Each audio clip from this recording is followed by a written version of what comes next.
আবারও প্রমাণ করেছেন তিনি গণতন্ত্র হত্যাকারী, জনগণ বিরোধী একটি রাজনৈতিক দলের অবৈধ প্রধানমন্ত্রী, জাতীয় বেঈমান শেখ হাসিনা। এই যে বাংলাদেশে গত 15 বছরে 6 শতাধিকের অনেক মানুষকে গুম করা হয়েছে, এই সমস্ত গুমের লিস্ট করেছে ভারত। দীর্ঘদিন মুখ বন্ধ করেছিলেন তিনি, জনগণের অধিকারের জন্য, গণতন্ত্রের জন্য, ভোটাধিকারের জন্য কোনো কথা বলেননি। আসলে মির্জা ফখরুল ইসলাম আলমগীর সাহেব আবার কবে জেলে যাবে?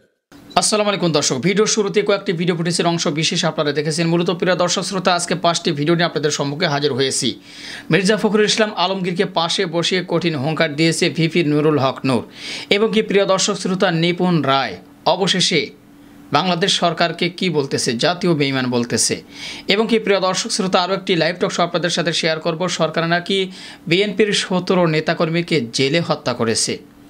এবং কি প্রিয় দর্শক শ্রোতা, সরকারের সাথে কিসের শত্রুতা ডক্টর ইউনূসের, এমন কথা কিছু তুলে ধরেছেন কাজী হিমায়তুদ্দিন মিশন। এবং আরও একটি ভিডিও ফুটেজ আপনাদের সাথে শেয়ার করব, সেটি হলো বোরহান মাহমুদ, উনি কিছু কথা বলেছে। যাই হোক প্রিয় দর্শক শ্রোতা, মূলত কয়েকটি ভিডিও নিয়ে আপনাদের সম্মুখে হাজির হয়েছি। তো চলুন এক এক করে ভিডিওগুলো দেখে আসি। সর্বপ্রথম চলুন বোরহান মাহমুদের কথাগুলো শুনে আসি। আসসালামু আলাইকুম, কেমন আছেন সবাই? আসলে মির্জা ফখরুল ইসলাম আলমগীর সাহেব আবার কবে জেলে যাবে, আসলে এই বিষয়ে আলোচনা করব। ইদানিং খুব ব্যস্ত হয়ে গেছি ভাই, দেশের খোঁজটাও রাখতে পারতেছি না। যাই হোক, আপনাদের সবাইকে জানাবো কেন ব্যস্ত হয়েছি, বেরোছেন আপনাদের জানাবো ইনশাল্লাহ। আমার এলাকার কথা বলি। আমার এলাকাতে একজন নেতা আছে, এখন অনেক বড় নেতা হয়েছে, এখন মন্ত্রীও হয়েছে। উনি একটা সময়, যখন ওনার খারাপ সময় ছিল, ওনাকে অনেকেই মানে যা পারছে তাও বলছে, যা না পারছে তাও বলছে। আমার বাসার পাশে একটা স্কুল আছে, অনেক বড় একটা স্কুল আছে আমার বাসার পাশে। ওই স্কুলে মানে ঈদের পরে, কোরবানি ঈদের পরে ঈদ পুনর্মিলনী একটা অনুষ্ঠান হয়। মানে আগে হইতো, এখন এটা হয় না। তো ওই অনুষ্ঠানে উনি গিয়েছিলেন, মেবি 13 সালের 12-13 সালের ঘটনা। তো উনি গিয়েছিলেন, যাওয়ার পরে কি করলো, ওইখানে যাওয়ার পরে মানে যে লোকটা ওনাকে নিয়ে গিয়েছিল, মানে আমাদের ইউনিয়নে তখন চেয়ারম্যান ছিল, তো ওনাকে নিয়ে মঞ্চে ওঠার পরে উনি হাত উঁচা করতেছিল, কেউ উঁচা করতেছিল না, অনেকে অনেক ধরনের মন্তব্য করতেছিল। তো উনি ওইভাবে কিছু কথা না বলেই, মানে যা বলার বলে চলে আসে, কেউ ওনাকে রেসপন্স করে না, উনি ওইভাবেই কথা বলে চলে আসে। কিন্তু তার কয়েক বছর পরে যে চেয়ারম্যান তাকে ইনভাইট করে নিয়েছিলেন, একদিন সেই চেয়ারম্যানকেই তাকে অনেক খারাপ কথা বলতে শুনলাম, যে তাকে মানে অনেক কিছুই বলতেছে, মানে ছোট করতে যা যা দরকার সবই বলতেছে। কার পাওয়ারে? একজন উপজেলা চেয়ারম্যানের পাওয়ারে। বুঝতে পারছেন? যে একজন উপজেলা চেয়ারম্যানের সাথে এক হয়ে তখন সে ওই লোকটার বিরুদ্ধে কথা বলে। সে কিন্তু এখন মন্ত্রী হয়েছে বাংলাদেশের। এখন আবার দেখি ওই লোকটাই এই আপনার তাকে নিয়ে আবার মানে কি বলবো আপনাকে, গুণগান গাওয়া শুরু করছে। নেতা লিডার, মানে এখন মানে যারা তাকে নিয়ে খারাপ কথা বলছে সবাই তাকে নেতা লিডার, মানে যে যাবা বাবা বলতেছে সেভাবেই ডাকতেছে। সবাই মনে করেন এখন তাকে ছাড়া কিছু বোঝে না, সবার মাথার মুখ উঠছে। এগুলা কেন জানেন? স্বার্থের জন্য। কারণ ওই অঞ্চলটা না, এখন পুরো জেলাটাই এই ব্যক্তি নিয়ন্ত্রণ করে। আজকে এই ব্যক্তির বিরুদ্ধে চাইতে সময় লাগবে না যদি এই ব্যক্তির একটা খারাপ অবস্থা হয়। আপনারা জানেন ফরিদপুরে আগে আপনার মন্ত্রী মোশাররফ ছিলেন। বাংলাদেশের পীরদের যেভাবে মানে তার ভক্তরা, এরকম কিন্তু মন্ত্রী মোশাররফকে মানত পুরো ফরিদপুর জেলা, যেহেতু লোক ছিল, ঠিক আছে, লোকটা মোটা ছিল, তো সবাই গিয়ে মনে করেন পায়ের উপর ইয়া করতো। তার অবস্থান আজকে কোথায়? তার পক্ষে একজন ব্যক্তি কথা বলবে, সে ব্যক্তিরা নাই। এখন আমি এত কথা কেন বললাম, কথাটা বলি।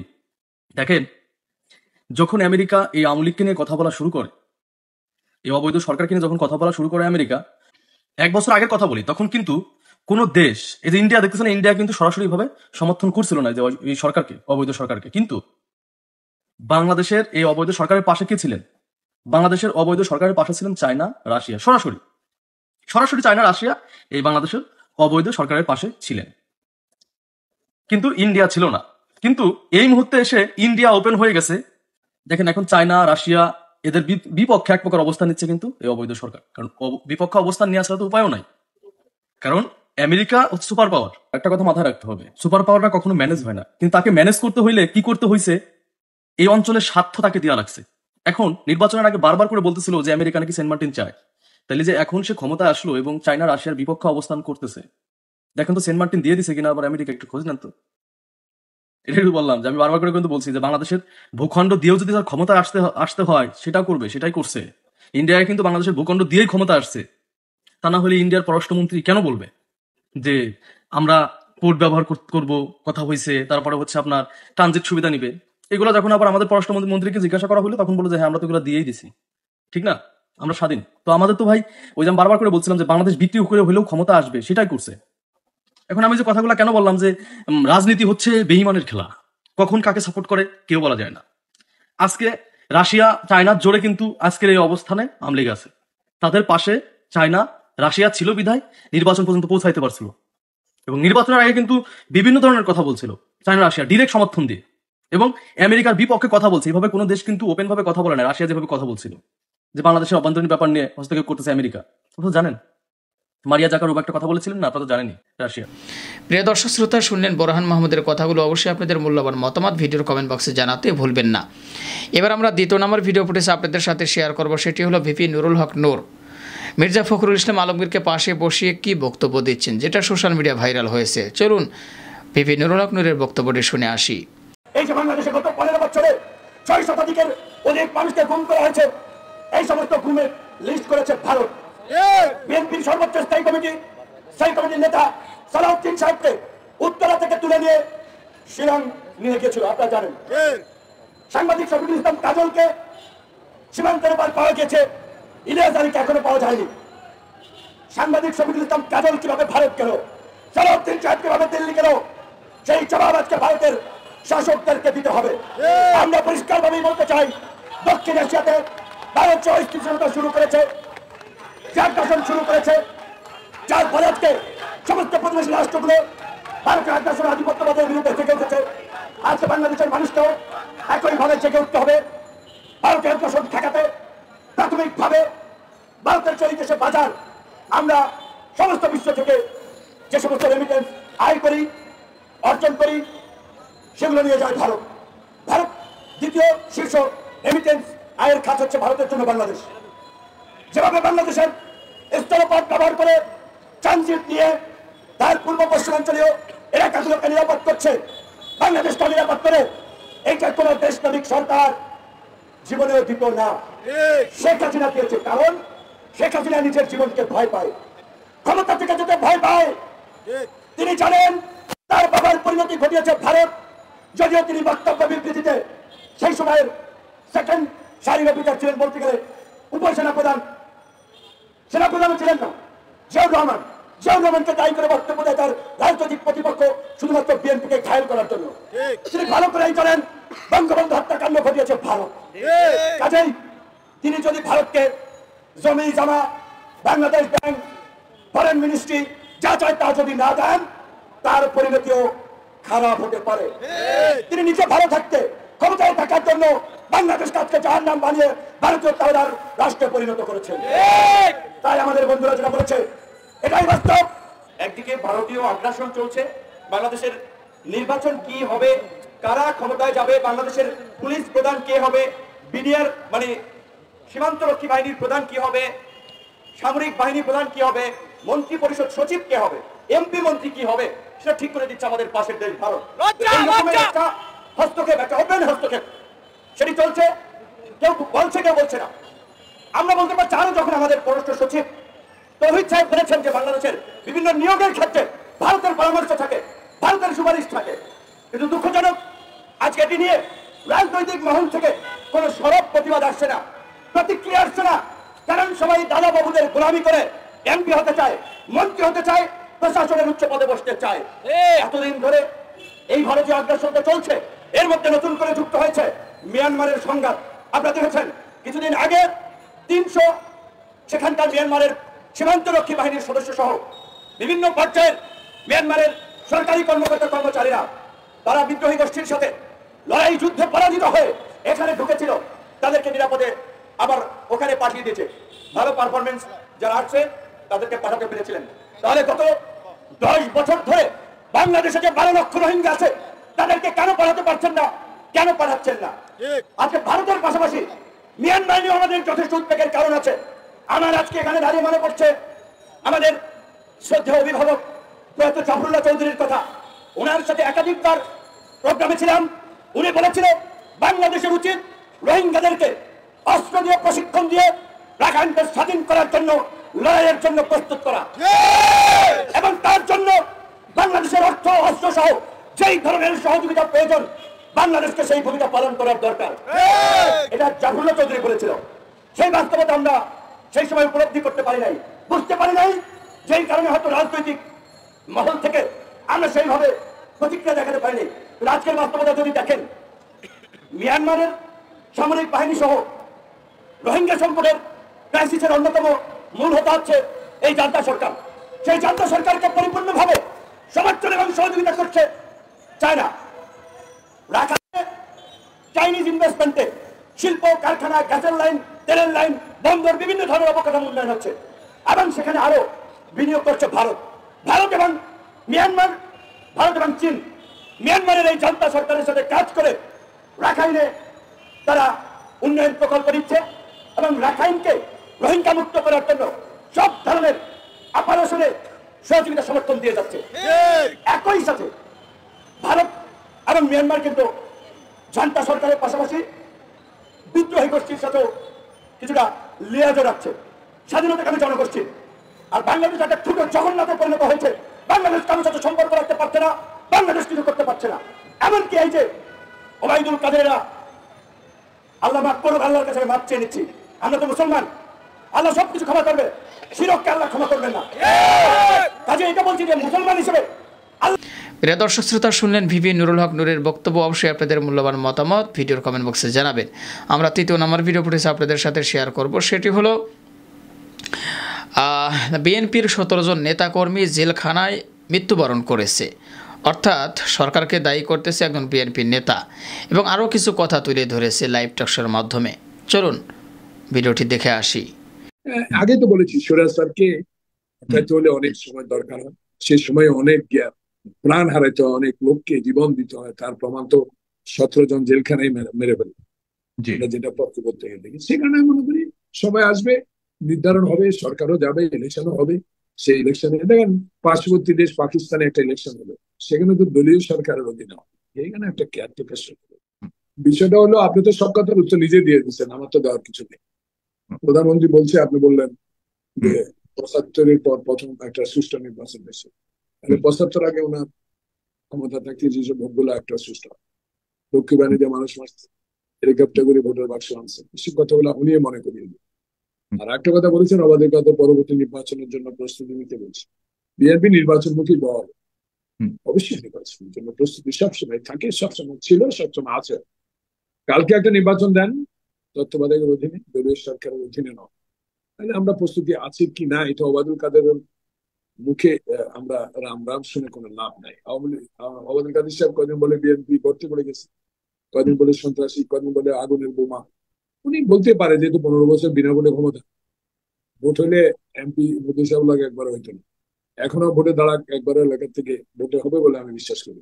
অতএব ওনার বিষয়ে উনি বলবেন। আমার বিষয়ে একটা স্পষ্ট বক্তব্য যে আমাদের 29 তারিখে 28 তারিখে ক্র্যাকডাউনের পরে আমরা চেষ্টা করেছিলাম যে এই সরকার যাতে আরেকটা 18 মতো 14 মতো ভোট না করে, কিন্তু তারা তো করে ফেলেছে। তাদের রাষ্ট্রীয় যন্ত্র তাদের হাতে, নির্বাচন কমিশন তাদের হাতে, সংবিধান মতে নির্বাচন কমিশন স্বাধীন, কিন্তু ওনাকে ঘুমায় রাখছে। উনি নিজে স্বীকার করছেন, উনি 1টার দিকে ঘুমায় পড়ছেন, 3টার দিকে উঠে দেখছেন 28% ভোট কাস্ট হয়েছে। আবার 1 ঘন্টা পর বললেন 42%। সাংবাদিকরা জিজ্ঞেস করে যে 1 ঘন্টা এত ভোট কাস্ট হলো, একটু ভুল হয়েছে, আমি ঘুমাইছিলাম। তো যে জাতীয় নির্বাচনে প্রধান নির্বাচন কমিশন ঘুমিয়ে থাকে, তো সে নির্বাচন কেমন হলো এটার বিশদ ব্যাখ্যা আমাদের সাবেক সচিব মহোদয় আছেন, উনি রাজনীতি বিশ্লেষক, ভালো বলেন। ওনারা তো ইনশাল্লাহ মাস্টার ডিগ্রি নেওয়ার পরে বিসিসি ঢুকে এখন তো পর্যন্ত ওনারা বড় পদে চাকরি করছেন, বিশ্লেষক এবং জ্ঞানী গুণী ব্যক্তি, উনি আরো আমার চেয়ে ভালো বলতে পারবেন। আমাদের পলিটিশিয়ান যারা রাজনীতি করি, যারা 62 শিক্ষা কমিশন আন্দোলন দেখার সুযোগ হয়েছে, ফাতেমাজার ইলেকশনও নেতা করে পানি খাওয়াবার সুযোগ হয়েছে, কাছে যাওয়ার সুযোগ হয়েছে, আপনার বহুত আন্দোলনের শরীর হওয়ার সৌভাগ্য হয়েছে। বই পড়ে যতটুকু জেনেছি সরজমিনে তার চেয়ে বেশি কাজ করছে। ফাতেমাজার ইলেকশনে দেখেছি একখানে গোলাপুল হারিগঞ্জ, এগুলো তো মনে পড়ে। সেখানে ওবায়দুল কাদের সাহেব কি বললেন এবং ওবায়দুল কাদের সাহেব পরবর্তী নির্বাচনের জন্য প্রস্তুতি নেবেন, এটা ওনাদের মনে। তবে আমার মতো একজন ক্ষুদ্র রাজনৈতিক কর্মী, একজন স্বাধীনতা যুদ্ধের সপক্ষের লোক, একজন লুঙ্গি পরা খালি পায়ে যুদ্ধ করা লোক, কোন দল করি সেটা বড় না, দলের আদর্শ ভিন্ন হতে পারে, কিন্তু দেশ এক স্বাধীন বাংলাদেশ, সে স্বাধীনতার বাংলাদেশে 22 পরিবারের বিরুদ্ধে লড়াই করতে গিয়ে কত পরিবার সৃষ্টি হয়েছে এটা আমার বলার প্রয়োজন নাই, আপনাদের মতো মিডিয়া ব্যক্তিত্বরা ভালো করে বুঝতে পারে। এই জন্য আপনার প্রশ্নের উত্তর হলো যে ওবায়দুল কাদের সাহেব পরবর্তী নির্বাচনের জন্য প্রস্তুতির কথা যেটা বলেছেন, সময় কথা বলতে এরশাদেরও আমরা সময় নির্ধারণ করে দিই নাই যে আজকে 10 মিনিটে অমুক জায়গায় পদত্যাগ করবেন। একটা স্বৈরাচারের বিরুদ্ধে লড়াই করতে হলে সময় নির্ধারণ করে এবং দিন নির্ধারণ করে। প্রিয় দর্শক শ্রোতা, ভিডিওটি দেখলেন এবং তার কথাগুলো শুনলেন, অবশ্যই আপনাদের মতামত ভিডিওর কমেন্ট বক্সে জানাবেন। তো মাঝখানে একটি কথা বলে নিচ্ছি, সেটি হলো যারা এখন পর্যন্ত আমাদের এই চ্যানেলটি সাবস্ক্রাইব করেনি, প্রতিনিয়ত এই ধরনের সকল প্রকার নিত্য নতুন আপডেট পেতে আমাদের চ্যানেলটি সাবস্ক্রাইব করে আমাদের সাথে থাকবেন। যারা সাবস্ক্রাইব করেছেন তাদেরকে অসংখ্য ধন্যবাদ। চলুন প্রিয় দর্শক শ্রোতা, এবার আমরা 4র্থ নম্বরে ভিডিও ফুটেজ আপনাদের সাথে শেয়ার করে নিয়ে আসি। সেটি হলো ডক্টর ইউনূসের সাথে আসলে প্রধানমন্ত্রী শেখ হাসিনার কী শত্রুতা। আসলে এইরকম কিছু কথা তুলে ধরেছেন কাজী হেমায়েতুদ্দিন মিশন। চলুন শুনে আসি। পুরান বিষয় নিয়ে আলোচনা আর আজকে করতে চাই না। আপনারা জানেন যে প্রফেসর ইউনূসের সঙ্গে গত প্রায় বছরখানেক ধরে আসলে কি হচ্ছে, সেই যে গ্রামীণ টেলিকমে কিছু শ্রমিক চুক্তিভিত্তিক কাজ করলো, পরে সরকার বললো ওদেরকে নিয়মিত ওদের টাকা পয়সা দেওয়া হয়নি, ওদের অধিকার দেওয়া হয় নাই, পরে সবাইকে 2-3 কোটি টাকার উপরে দেওয়া হলো। তারপর সরকার এদেরকে গ্রেপ্তার করলো, গ্রেপ্তার করে বললো যে ইউনূস সাহেবের সঙ্গে অনৈতিক লেনদেনের মাধ্যমে বিষয়টি সলভ করেছেন। আবার মামলা, আবার প্রফেসর ইউনূস হাজিরা দিচ্ছেন। তারপরে জানুয়ারি মাসে তার জেল হলো 6 মাসে 30,000 টাকা জরিমানা। তারপরে আবার আরেকটি মামলায় তার 30 কোটি টাকা জরিমানা হলো, তাকে বিদেশ যাওয়ার উপর নিষেধাজ্ঞা দেওয়া হলো। এভাবে আরো আরো আরো অনেক মামলা চলমান, এগুলো তো আছেই। তারপরে আমরা দেখলাম কি যে মিরপুরের চিড়িয়াখানা রোডে অবস্থিত গ্রামীণ কল্যাণ ভবন কিছু লোক দখল করে নিল।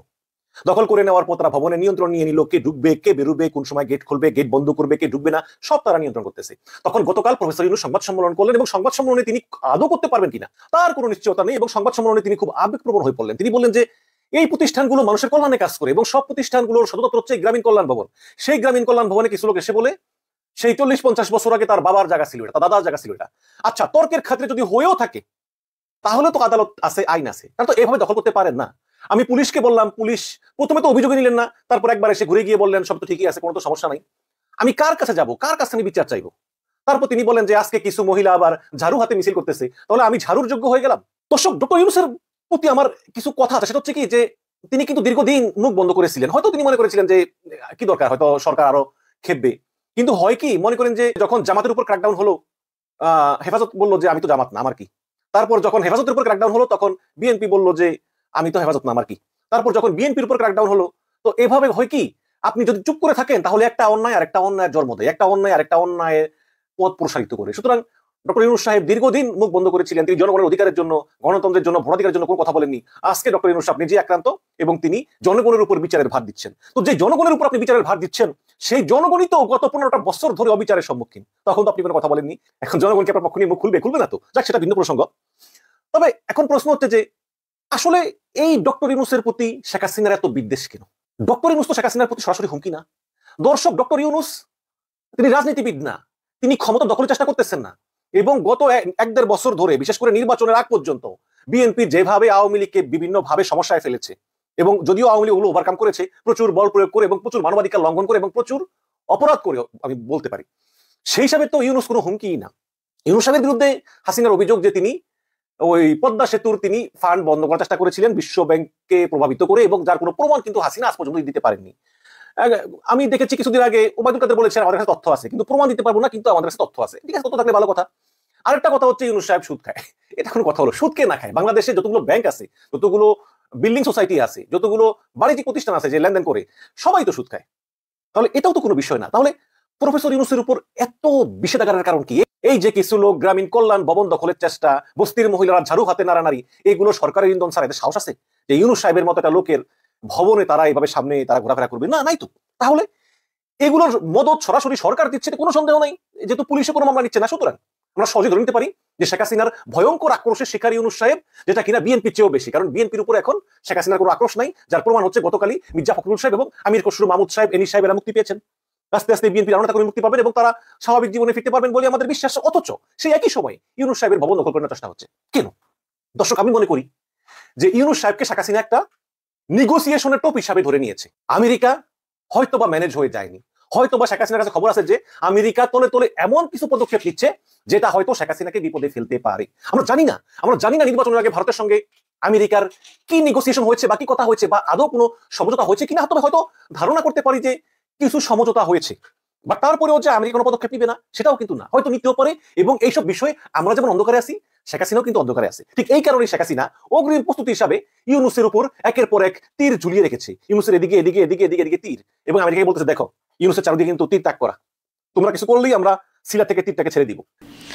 এবার আমরা প্রায় ভিডিওর লাস্ট মুহূর্তে চলে এসেছি। তো এক এক করে 4টি ভিডিও আপনাদের সাথে শেয়ার করলাম। এবার আমরা সেই নিপুণ রায় অর্থাৎ বিএনপির একজন বাঘিনী কন্যা খ্যাত, তার একটি ভিডিও আপনাদের সাথে শেয়ার করব।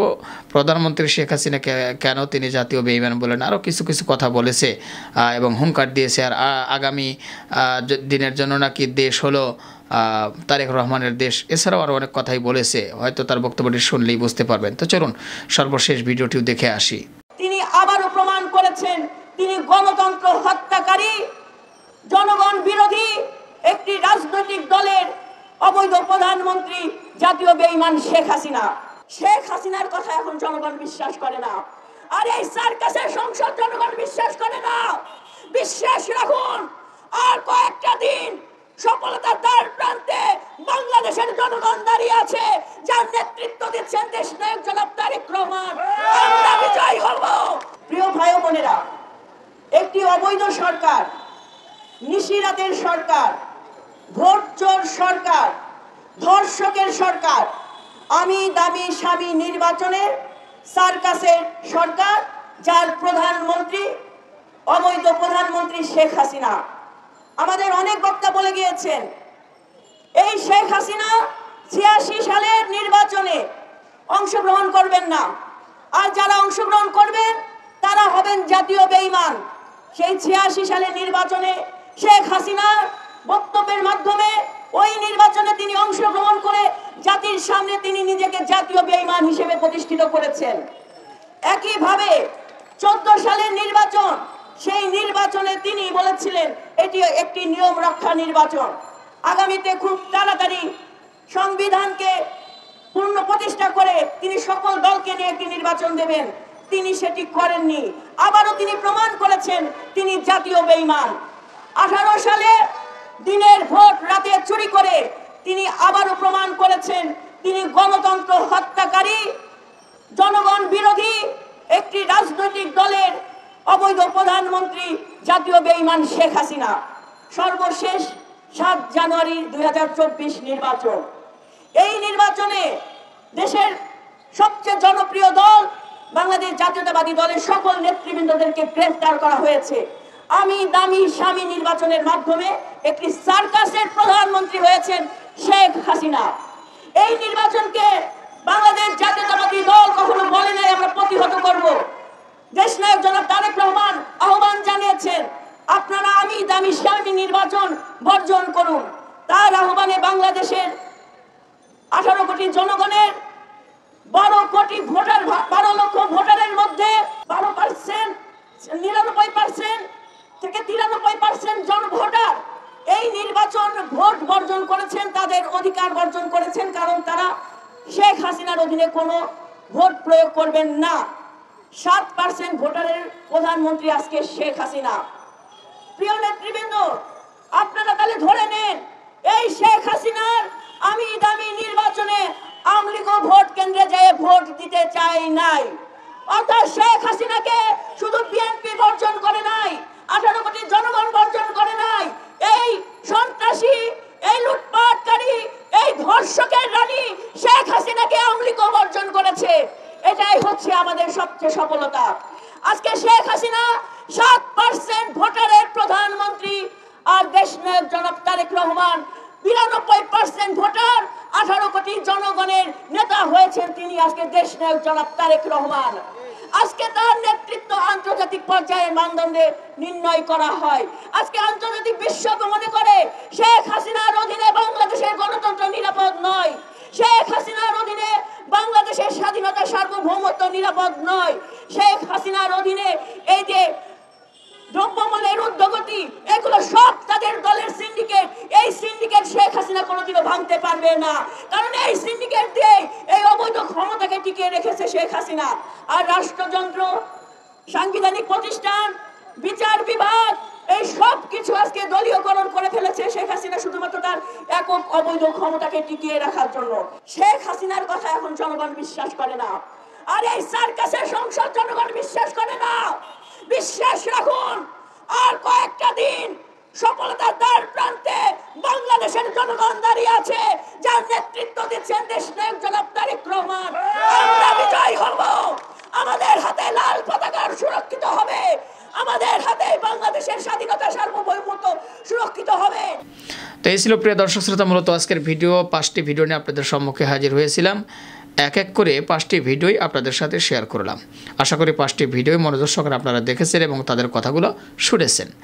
তো কি বুঝলেন জানলেন অবশ্যই সেটা কমেন্ট বক্সে জানাবেন, আর পারলে ভিডিওটি শেয়ার করে দিবেন। আর আমাদের এই চ্যানেলে যারা সাবস্ক্রাইব করেননি, প্রতিনিয়ত সকল প্রকার নিত্য নতুন আপডেটগুলো পেতে আমাদের চ্যানেলটি সাবস্ক্রাইব করে আমাদের সাথে থাকবেন। যারা সাবস্ক্রাইব করেছেন তাদেরকে অসংখ্য ধন্যবাদ জানিয়ে ভিডিওটি এখানে শেষ করছি।